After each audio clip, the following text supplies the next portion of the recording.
Pag ikaw tumanda ng bakla na walang pera, ang dami pang pwedeng gawin. Imbes na magmukmuk ka, so many things to do. Pwede kayong magkusinera, mamasok ang kusinera, pwede kayong pumasok ka na taga-ayos ng bahay. So many things to do. Pero, ewan ko rin ha, huwag naman sana masamain ng maraming bakla na ang tanda-tanda nyo na, nagbibistida pa kayo. Hello, ano ba naman? Iayos na natin yung buhay natin dahil matanda na nga. Ngayon, pag tumanda kayo walang pera, kasalanan nyo sa sarili niyan dahil hindi kayo nag-iipon.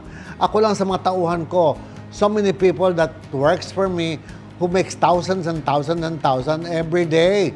But they squander their money that easy. You know?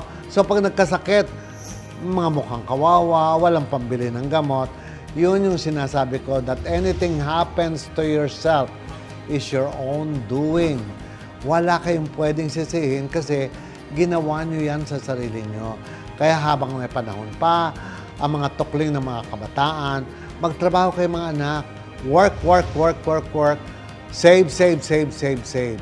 Natutuwa ako dahil mga tukling talagang nag-aalaga sa magulang, nagpapaaral ng mga kapatid, nagpapaaral ng mga pamangkin, pero nakakalimutan nila yung sarili nila.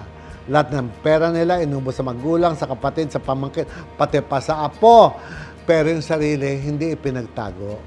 Dapat ipagtatago nyo yung sarili nyo. You should learn when to say no. Minsan, ang pagsasabi ng no ay okay. And that no is for you, not for everybody else.